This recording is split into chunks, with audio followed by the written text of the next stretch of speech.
Hello students, आज हम पढ़ेंगे एनसीईआरटी कक्षा 6 विज्ञान का प्रथम अध्याय भोजन कहाँ से आता है।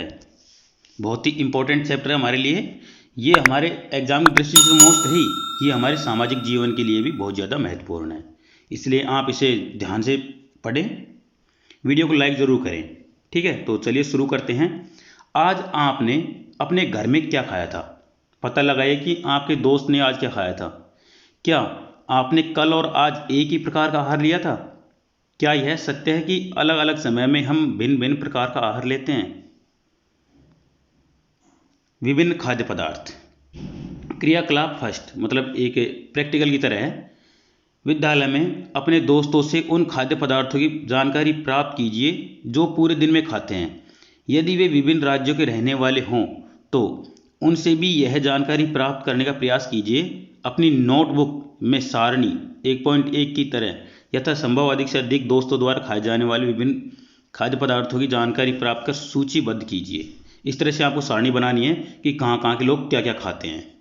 ठीक है, अपने भोजन में हम अनेक प्रकार की चीज़ें खाते हैं। चित्र 1.1 में आप देख रहे हैं, ये खाने की ये सभी चीज़ें किससे बनी होती हैं। पके चावल के बारे में सोचो। हम कच्चा चावल लेते हैं, उसे पानी में उबालते हैं। इसे तैयार करने में हमें दो पदार्थ या संगठनों की आवश्यकता होती है। दूसरी ओर कुछ भोजन तैयार करने में हमें कई संगठनों की आवश्यकता होती है। यदि हम सब्जी बनाना चाहते हैं तो हमें अलग अलग कई प्रकार की कच्ची सब्जियों, नमक, मसाला, तेल आदि की आवश्यकता होती है। एक और क्रियाकलाप है, सारणी 1.1 में सूचीबद्ध कुछ खाद्य पदार्थों को छांटिए और अपने दोस्तों तथा घर पर चर्चा करके जानकारी प्राप्त कीजिए कि इनको बनाने के लिए कौन कौन सी सामग्री चाहिए। आपको सारणी 1.2 में सूचीबद्ध कीजिए। जो आप मसाले ले रहे हैं उनको इसमें लिखना है। वस्तु का नाम तथा उनमें प्रयुक्त कच्ची सामग्री के कुछ महत्वपूर्ण सारणी उदाहरण इसमें लिखने हैं 1.2 में। कुछ अन्य को इस सूची में भी जोड़िए, जैसे रोटी चपाती किससे बनी होती है? आटा और जल से। दाल किससे बनी होती है? कच्ची दाल, जल, नमक, तेल, घी, मसाले आदि इनसे बनी होती है। इस तरीके से आप और चीज़ लोगे तो उनके नाम भी आप लिखेंगे। हमने क्या देखा? कक्षा में चर्चा कीजिए कि क्या हम विभिन्न व्यंजनों में कुछ संघटक समान रूप से प्रयुक्त करते हैं। अच्छा, ये संघटक कहाँ से आते हैं? खाद्य सामग्री एवं उनके स्रोत कहाँ से आते हैं, इनके बारे में पढ़ेंगे। तो सारणी 1.2 में सूचीबद्ध कुछ कच्ची सामग्री जैसे फल और सब्जी के स्रोत का अनुमान लगाना हमारे लिए बहुत आसान हो सकता है। यह कहाँ से आते हैं? निश्चित रूप से पौधों से। गेहूं और चावल का क्या स्रोत है? आपने धान और गेहूं के खेतों में उनके पौधों की अनेक पंक्तियां देखी होंगी। इनसे हमें अनाज प्राप्त होता है। कुछ अन्य खाद्य पदार्थ जैसे दूध, अंडा, मुर्गा, मछली, झींगा, मांस आदि हमें जंतुओं से प्राप्त होते हैं। एक क्रियाकलाप और है 3।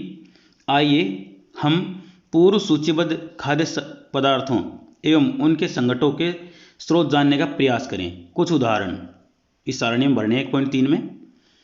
कुछ और उदाहरण इस सूची में जोड़िए। इसके अतिरिक्त इसमें रिक्त स्थानों की पूर्ति कीजिए। क्रियाकलाप 3 से हम यह निष्कर्ष निकालते हैं कि पौधे विभिन्न खाद्य संगठनों जैसे कि अन्न, सब्जी तथा फल इत्यादि के स्रोत हैं।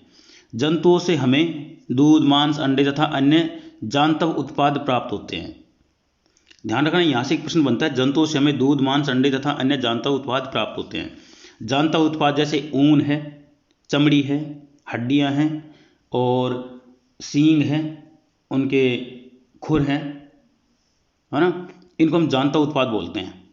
गाय, बकरी तथा भैंस दूध देने वाले कुछ सामान्य पशु हैं। दूध एवं विभिन्न दुग्ध उत्पाद जैसे कि मक्खन, क्रीम, घी, पनीर और दही का उपयोग संसार के प्रत्येक क्षेत्र में किया जाता है। क्या आप कुछ अन्य जंतुओं के नाम बता सकते हैं जो हमें दूध देते हैं? तो सिंपल सी बात है, बकरी है, ऊंट है और लद्दाख में याक है और इधर को यूरोप में लामा है ना। इस तरह से बहुत सारे जानवर ऐसे हैं जो दूध देते हैं। जंतुओं के रूप में पौधे के भाग।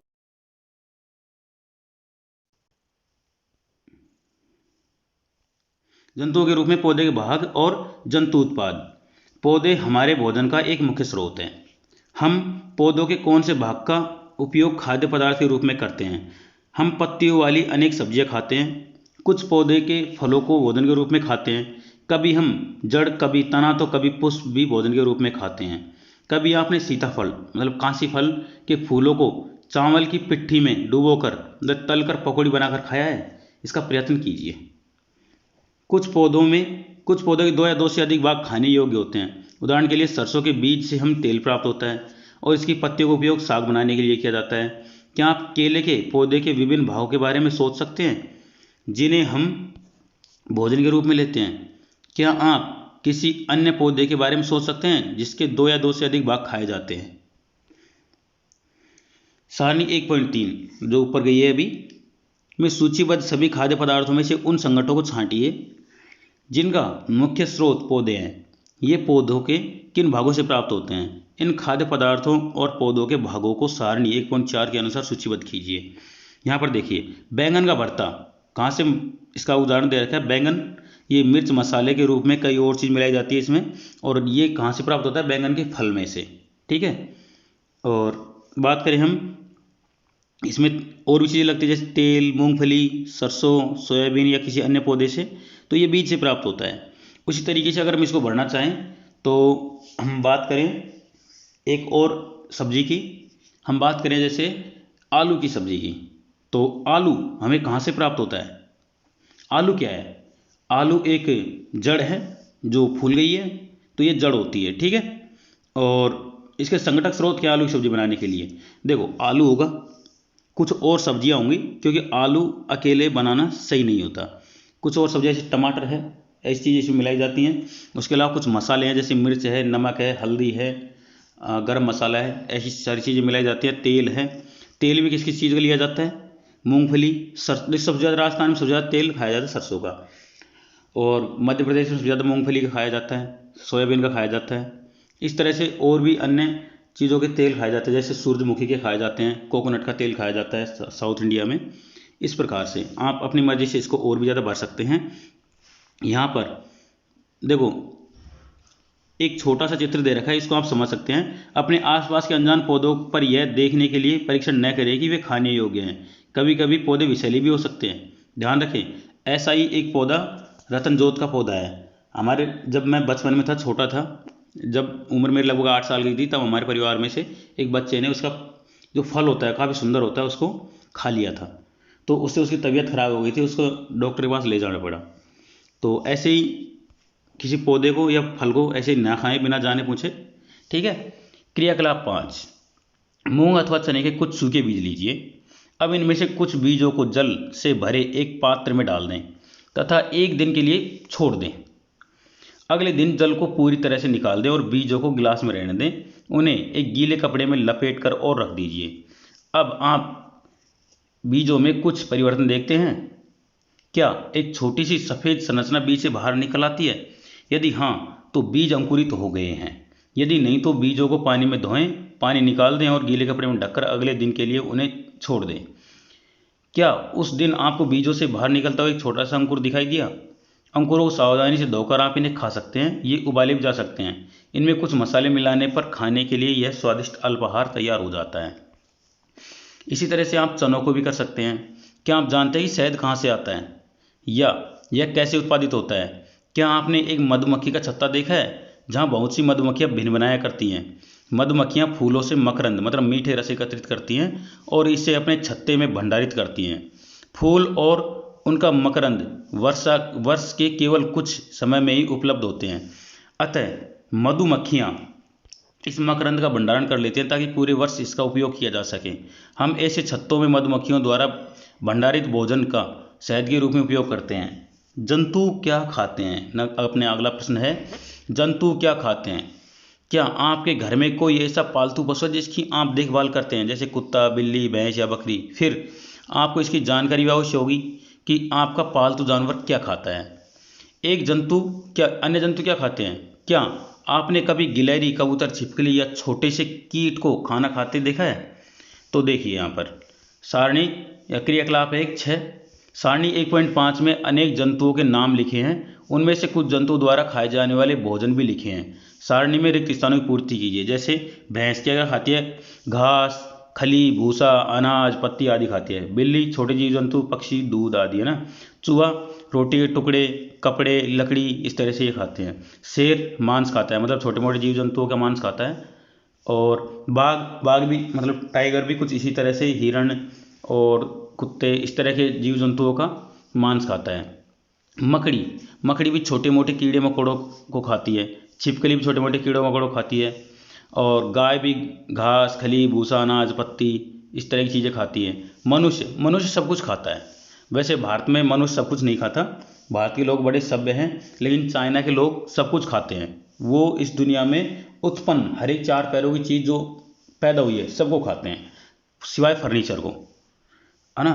तितली तितली फूलों का रस चूसती है। कौवा कौवा छोटे मोटे जीव जंतु खाता है। उसके अलावा यहाँ पर जैसे रोटी इस तरह की चीज़ें भी खा लेते हैं, और अन्य जानवर भी कुछ ना कुछ खाते हैं, तो उनके बारे में हम ज़्यादा डिस्कस नहीं करेंगे। वैसे आपको पता है कि सभी जानवर क्या क्या खाते हैं, जिनको आप जानते हैं उनके बारे में आप बता सकते हैं। फिर से सारणी 1.5 को ध्यान से देखिए और इसके जंतुओं को 3 वर्गों में विभाजित कीजिए। पहले वर्ग में केवल उन जंतुओं के नाम लिखिए जो केवल पौधे और पादप उत्पाद खाते हैं, मतलब या तो पौधे खाते हैं या फिर पौधों से उत्पन्न चीज़ें खाते हैं। इन्हें शाकाहारी जंतु कहते हैं। यहाँ कुछ जंतु ऐसे हैं जो दूसरे प्राणियों को खाते हैं, उन्हें दूसरे वर्ग में रखते हैं। इन प्राणियों को मांसाहारी जंतु कहते हैं। क्या आप कुछ जंतु ऐसे जंतुओं को जानते हैं जिनका भोजन पौधे और जंतु दोनों ही होते हैं? इन्हें तीसरे वर्ग में रखिए, इन्हें सर्वाहारी जंतु कहते हैं। अब आप इन्हें सारणी 1.6 के अनुसार 3 अलग अलग वर्गों में विभाजित कीजिए। जैसे गाय शाकाहारी है, शेर मांसाहारी है, कौवा सर्वाहारी है। इसी तरह से मनुष्य सर्वाहारी है, खरगोश शाकाहारी है, और बात करें हम टाइगर की तो ये मांसाहारी है। इस तरह से आप अपनी मर्जी से कोई सा जानवर नाम लिखें और उसके खाने के ऊपर चिंता करें कि सोचें कि वो खाता क्या है, उसके आधार पर उनको किसी एक ग्रुप में रखें। तो यहाँ पर एक पहेली पूछ रही है, एक छोटी सी लड़की है। पहेली जानना चाहती है कि सारणी 1.6 को भरते समय मनुष्य को आप किस वर्ग में रखेंगे।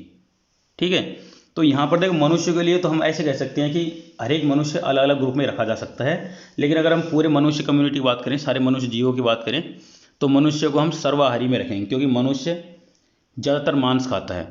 बहुत कम लोग शाकाहारी हैं, भारत के 70% लोग शाकाहारी हैं। ठीक है, तो हम इसको इसी ग्रुप में रख सकते हैं, सर्वाहारी में। हम जानते हैं कि हम में से बहुत से लोग ऐसे हैं जिन्हें पर्याप्त भोजन नहीं मिलता। हमें ऐसे उपाय खोजने की आवश्यकता है जिनके द्वारा देश में अधिक खाद्य उत्पादन किया जा सके। यही पर्याप्त नहीं होगा, बल्कि हमें ऐसे भी उपाय खोजने चाहिए जिनसे यह सुनिश्चित हो सके कि यह भोजन हम में से प्रत्येक को आसानी से उपलब्ध हो सके।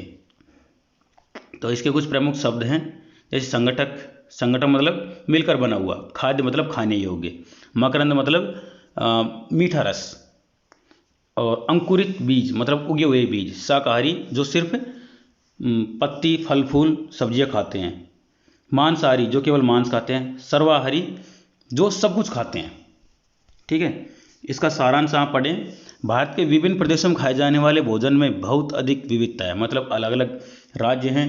कोई ठंडा राज्य है, कोई गर्म राज्य है, कोई समशीतोष्ण है, कहीं पे बहुत ज़्यादा गर्मी पड़ती है, कहीं पे बहुत ज़्यादा गर्म हवाएं चलती हैं, तो उनके अनुसार उनका खाना भी अलग अलग होता है। हमारे भोजन के मुख्य स्रोत पौधे और जंतु ही हैं, ये बिल्कुल ठीक है।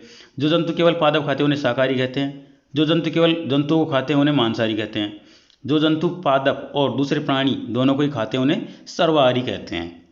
ठीक है, अब यहाँ पर हम इसके कुछ प्रश्न हैं, सीधे सीधे से उनको देख लेते हैं। क्या सभी जीवों को एक ही किस्म के भोजन की आवश्यकता होती है? तो इसका आंसर है नहीं, है ना। सिर्फ हाँ या नहीं में देना है इसका आंसर नहीं। इसका रीज़न आप जानते हैं, क्योंकि हर एक जीवों का शरीर अलग अलग तरीके का बना होता है, उनको अलग अलग तरीके के भोजन की आवश्यकता होती है, इसलिए सबको अलग अलग तरीके के भोजन चाहिए। दूसरा प्रश्न, 5 पौधों के नाम लिखिए तथा बताइए कि इनमें से कौन से भाग का उपयोग खाद्य पदार्थ के रूप में किया जाता है। जैसे टमाटर फल के रूप में करते हैं, है ना, गोभी फूल के रूप में करते हैं, शकरकंद जड़ के रूप में करते हैं, है ना, और बात करें हम सिनकोना छाल के रूप में यूज़ करते हैं, मतलब उसकी जो चमड़ी होती है ना, उसको यूज़ करते हैं। उसके अलावा गेहूं चावल बीज के रूप में यूज़ करते हैं, है ना, और आम ना तो इसका बीज यूज़ करते हैं और जो इसका रस होता है उसको यूज़ करते हैं। तो अलग अलग तरीके से हम इसको लिख सकते हैं। तीसरा प्रश्न है कॉलम 1 में दिए गए खाद्य पदार्थ का मिलान कॉलम 2 से कीजिए। जैसे दूध, दही, पनीर, घी, ये क्या है? ये सभी जंतु उत्पाद है, जंतुओं से उत्पन्न होते हैं। पालक, फूलगोभी, गाजर पादप और पादप उत्पाद होते हैं, ये है ना, मतलब सब्जियां हैं। पालक, फूलगोभी और गाजर सब्जियां हैं। शेर और बाघ दूसरे जंतु खाते हैं और शाकाहारी पादप और पादप उत्पाद खाते हैं। ठीक है, अब हम रिक्त स्थानों की पूर्ति करते हैं। एक बाघ मांसाहारी है क्योंकि यह केवल मांस खाता है, तो इसमें आप क्या भरेंगे? मांस भरेंगे, है ना, आप इसमें केवल ये भरेंगे पहले में। दूसरा, हिरण केवल पादप उत्पाद खाता है क्योंकि इसे शाकाहारी कहते हैं, इसमें आप शाकाहारी भरेंगे। तीसरा, तोता केवल क्या खाता है? पादप उत्पाद खाता है, मतलब पेड़ पौधों के फल खाता है, पत्तियां खाता है, इस तरह से ना, खासकर फल ही खाता है। तीसरा, जो दूध हम पीते हैं वह प्राय गाय, भैंस या बकरी से प्राप्त होता है, इसलिए इसे जानता उत्पाद कहते हैं, तो इसमें आप भरेंगे दूध। हमें चीनी गन्ना या गन्ने से मिलती है, तो इसमें लिखेंगे आप गन्ना। ठीक है, तो आपको ये प्रश्न उत्तर कैसे लगे, समझ में आ गए होंगे, है ना? तो वीडियो को लाइक ज़रूर कर देना। ठीक है, चलिए मिलेंगे अगले वीडियो के साथ में। धन्यवाद।